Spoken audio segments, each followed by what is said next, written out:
Olá a todos, como havia dito, vamos prosseguir então em relação aos crimes contra o patrimônio, feitos o crime de furto e todas as suas espécies. Agora nós vamos passar para o crime de roubo, que é, como eu já tinha falado, uma figura muito próxima do furto, porém com emprego de violência e grave ameaça. É importante que isso fique bastante claro para que possamos então compreender a distinção e agora vamos enfrentar ou analisar os principais aspectos deste crime. Vou compartilhar aqui na tela e a gente já começa.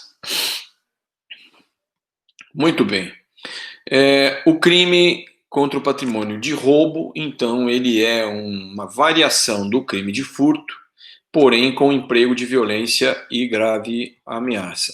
Ele é importante porque tem uma gravidade na nossa sociedade atualmente, seja pela forma difusa como ele ocorre, mas também com os impactos em toda a sociedade e a sua ligação, muitas vezes, com organizações criminosas e também com receptação, que vai mantendo um sistema até mesmo de caráter empresarial, mas mesmo que seja de forma isolada, ele causa muita preocupação na sociedade atualmente por envolver violência e grave ameaça.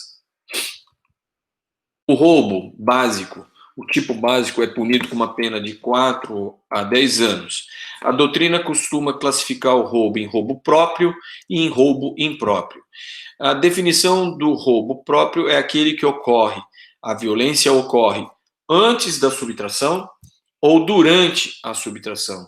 Então, quando alguém aponta a arma para uma pessoa para intimidá-la, ameaçando matá-la, para obter, para realizar a subtração de um bem de valor, o automóvel, ou então uma carteira, o assalto, como conhecemos, esse é o roubo próprio. Ou então naquela hipótese em que o sujeito vem já agredindo a vítima, jogando-a no chão, e ela nem percebe, já vai tomando relógio, celular, o que tiver na mão, enfim, isto durante a subtração é que se realiza a violência. Esse é o roubo propriamente dito.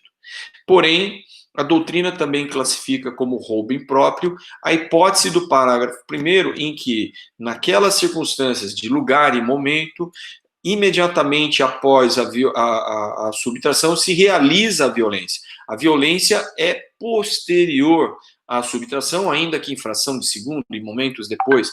Acaba-se de realizar um furto no momento em que a vítima chegava na sua casa e ela grita com o sujeito ativo do crime, contra o ladrão a empurra ou bate ou a ameaça e vai fugindo para assegurar a subtração. Essa violência é subsequente àquela subtração.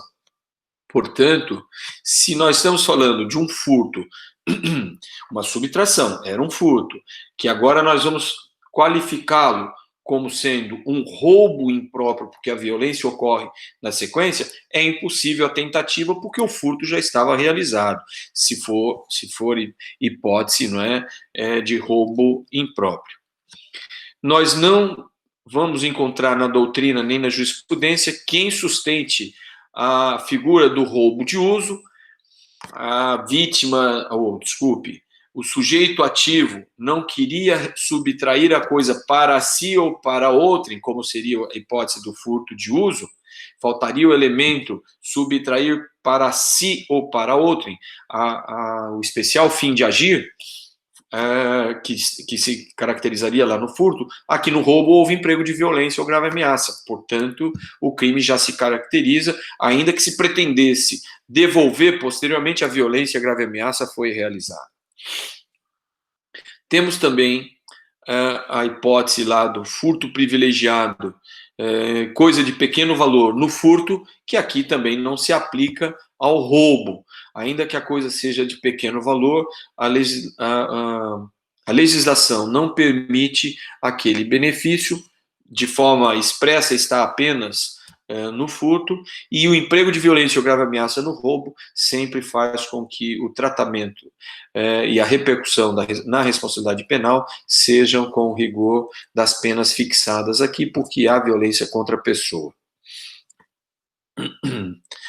É importante dizer que no roubo a violência é contra a vítima, é contra a pessoa, enquanto lá no furto qualificado pelo rompimento de obstáculo, a violência se realiza contra um obstáculo, contra uma coisa, ou contra a própria coisa que se vai subtrair. São coisas distintas. Uma é violência moral ou física, em relação à vítima, lá, aqui no roubo. Lá no furto nós tínhamos uma violência que não envolvia a pessoa da vítima, nem a violência na forma moral, nem na violência da forma da violência física, ou propriamente dita. Porém, havia a hipótese de destruição da garagem, de quebrar o vidro do automóvel, eram formas de violência contra a coisa que caracterizariam isoladamente crime de dano. A violência imprópria, diz aí no tipo penal, ou por qualquer outro meio, mediante violência ou grave ameaça, ou por qualquer outro meio, portanto, violência imprópria, eliminou a capacidade de resistência da vítima. Veja que pode ser por meio de colocar uma substância na bebida da vítima, que vai ter sonolência, ou de alguma forma não vai resistir, ou realizar qualquer contraposição, não é? Sem machucá-la, violência, e sem ameaçá-la. Mas houve, por um outro modo, uma maneira de fazer com que ela não pudesse resistir à subtração. Também vai caracterizar roubo. Então, embriagar uma pessoa ou colocar alguma substância entorpecente, essas são outras maneiras de realizar o crime de roubo, e a violência seria considerada uma violência imprópria, mas caracterizaria o roubo. No roubo, nós temos algumas hipóteses de aumento de pena, que são hipóteses de aumento de pena e não qualificadoras, mas que a doutrina e a jurisprudência, por vezes, chama de roubo qualificado.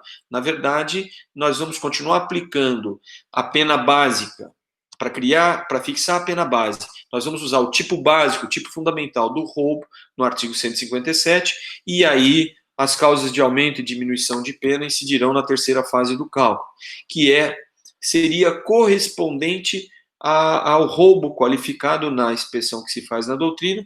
Ao furto qualificado, nós trazemos várias hipóteses para cá. Aqui não houve um erro no slide, o inciso primeiro, a primeira hipótese de aumento de pena era o emprego de arma. Foi retirado daqui pelo legislador recentemente, em 2018. Portanto, as hipóteses que ficam aqui, porque a arma foi logo para um parágrafo seguinte que a gente vai analisar. Então, ficou concurso de 2 ou mais pessoas, como nós temos no furto, tem aqui também aumento de 1/3 da pena. Se a vítima está em serviço de transporte de valores e o agente conhece tal circunstância, então, o roubo realizado contra carro blindado que transporta valores já é um roubo com aumento de pena, tão somente por ser uma ação contra agentes que transportam valores. No inciso seguinte, caracteriza a hipótese de aumento se a subtração for de veículo automotor que venha a ser transportado para outro estado ou para o exterior. É a mesma hipótese do furto de veículos, só que aqui apenas como causa de aumento de pena. Se o agente mantém a vítima em seu poder, restringindo sua liberdade, essa aqui é uma hipótese que é chamada de sequestro relâmpago, não é? Ele mantém a vítima com a sua liberdade restringida. Imaginem, nos vários casos que já atuei, me lembro de alguns que envolvem residência, outros estabelecimentos comerciais, fábricas ou indústrias, não é? Então, o assaltante chega, rende segurança, rende todo mundo, tranca todo mundo no banheiro enquanto vai realizar toda a ação que ele quer de coleta dos bens de valor, selecionando as coisas que vão ser subtraídas. Ele privou da liberdade, não é? Por um determinado período essa vítima, então é hipótese de aumento de pena também. Se a subtração for de substâncias explosivas ou de acessórios que conjunta ou isoladamente possibilitem sua fabricação, montagem ou emprego, também está associado lá no furto, existiria isso, não é? Essa hipótese. Só que aqui ele vai empregar a violência para fazer a subtração das substâncias explosivas. Lá no furto não há emprego de violência para a subtração de substâncias que podem ser utilizadas para explosão. Aqui, então, aumento de 1/3 da pena. E, por fim, o legislador transformou em roubo com um aumento de pena a hipótese do emprego de arma branca. Não é? A arma branca se contrapõe a essa denominação, essa construção doutrinária, à arma de fogo. A arma branca, então, é o punhal, e uma faca, enfim, são chamadas armas brancas, não são as armas de fogo. Vejam que o aumento da pena aqui era de 1/3, e o legislador incluiu mais um parágrafo 2º, letra A, especificando um aumento de pena de 2/3. Portanto, é um aumento maior, 1/3 para 2/3. Quando a violência ou ameaça é exercida com emprego de arma de fogo. O inciso 1º estava lá nas hipóteses, nas causas de aumento da pena. No inciso 1º, a arma de fogo. Houve toda uma alteração na legislação e foi incluída agora com aumento de 2/3 em razão do emprego constante de armas de fogo. A potencialidade lesiva é muito grande, uma reação da vítima ou uma situação que leve o sujeito ativo que está com a arma de fogo a utilizá-la, podemos passar aí para um latrocínio, um crime muito mais grave. E o legislador se preocupou com a potencialidade lesiva de uma arma de fogo. Uma arma branca tem potencialidade lesiva, mas muito menor do que a arma de fogo, inclusive porque normalmente a arma de fogo pode alcançar uma vítima à distância, o que é diferente no caso da arma branca. Portanto, o aumento de pena aqui é de 2/3. E também aqui o roubo com explosão. Se há destruição ou rompimento de obstáculo mediante o emprego de explosivo ou de artefato análogo que causa perigo comum, porém, lembrem-se, está havendo uma subtração, violência ou grave ameaça a uma pessoa ou a várias pessoas, várias vítimas, e ainda usam o explosivo para abrir um cofre, uma caixa forte, alguma coisa desse tipo. É esta aqui a figura. Nesse sentido, é importante a gente conhecer alguns critérios em relação à conceituação de arma. A doutrina se dividiu em 2 critérios: o critério do poder lesivo e o caráter subjetivo do poder de intimidação. Já houve até uma súmula no Superior Tribunal de Justiça, súmula 174, que dizia que a arma, que o simulacro de arma, que a arma de brinquedo, que serve para intimidar, portanto, num critério subjetivo, estaria adequado como uma arma de brinquedo, porque ela intimida, você não tem certeza se é uma arma verdadeira ou não, e, portanto, fica com medo, serve para ameaçar, serve para caracterizar o roubo. Agora, haveria um bis in idem, se além de servir para intimidar, simplesmente porque é um simulacro de arma, também incidisse as hipóteses de aumento da pena, que existia o aumento de 1/3. A doutrina e o legislador deixaram claro, de forma majoritária, que o critério adotado é o critério objetivo, o poder lesivo. Quando o legislador quis estabelecer um aumento de pena em relação à arma de fogo, ele quis trabalhar uma reprovação e uma reprimenda maior em virtude da potencialidade lesiva em relação à vítima. E, nesse sentido, o Supremo Tribunal Federal mudou a jurisprudência no sentido de que, então, a arma de brinquedo não é arma para fins do aumento da pena, e o Superior Tribunal de Justiça também caminhou nesse sentido e, inclusive, cancelou a súmula 174. A arma pode ser dividida na doutrina como arma própria e arma impropriamente dita. A arma própria é aquela que é utilizada ordinariamente para a defesa e o ataque, não é? Uma espada, um punhal são utilizados para o ataque, portanto, o conceito é de arma no sentido próprio. Uma faca de cozinha, uma faca de pão, essas coisas todas, não é ordinariamente destinado nem ao ataque nem à defesa, mas pode vir a ser utilizada. Portanto, quando utilizada como ataque, para o ataque ou para a defesa, caracterizará, então, uma arma em sentido impróprio. O simulacro, o brinquedo, a arma de brinquedo, ou uma arma verdadeira, mas desmuniciada, descarregada, pelo critério objetivo, não tem poder lesivo, portanto, a pena serve para intimidação, isto é, para caracterizar o roubo, mas não para as hipóteses de aumento da pena. Eu trouxe aqui para vocês um recurso, uma decisão do Superior Tribunal de Justiça, em que faz exatamente o cancelamento da súmula 174, que admitia o simulacro de arma para o aumento da pena. Portanto, adotando um critério subjetivo na súmula, a partir do seu cancelamento, deixando claro aqui que haveria violação de vários princípios da Constituição Federal de 88 e até do artigo 1º do Código Penal, em razão até do bis in idem e da desproporção, não é, ou a violação da proporcionalidade da pena, que aí, então, não deveria ser aplicado, a não ser para a intimidação, caracterizar o roubo. A arma de brinquedo está aqui anotado no artigo 10, parágrafo 1º, inciso 2. A arma de brinquedo poderia incriminar alguém ou permitir a prisão de alguém.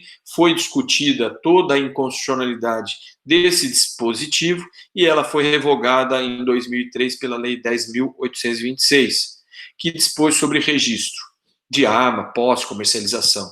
A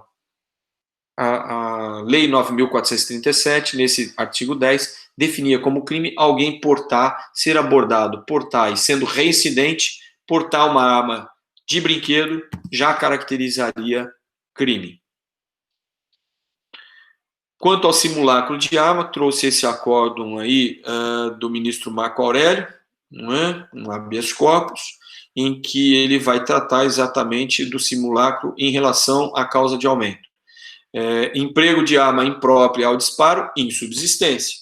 Constatado mediante exame pericial, impossível produzir disparos, descabe a observância da causa de aumento do inciso 1 do parágrafo 2º, que foi revogado, como já disse anteriormente, mas o que importa aqui é mostrar que o simulacro vai servir para a intimidação e não para o aumento da pena.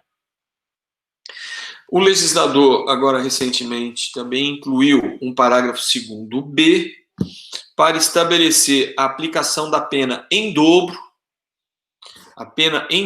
quando o emprego da arma for arma de uso restrito ou de uso proibido.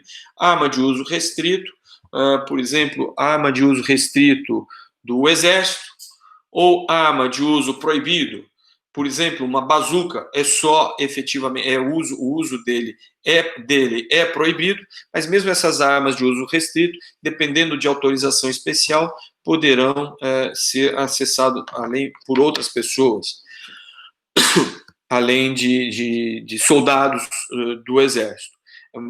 Mas tanto uma quanto outra vai implicar, se a grave ameaça ou a própria violência for realizada com esse tipo de armamento, é muito mais grave do que a arma comum, e o legislador preferiu, então, estabelecer uma punição com o dobro, então uma pena bastante severa.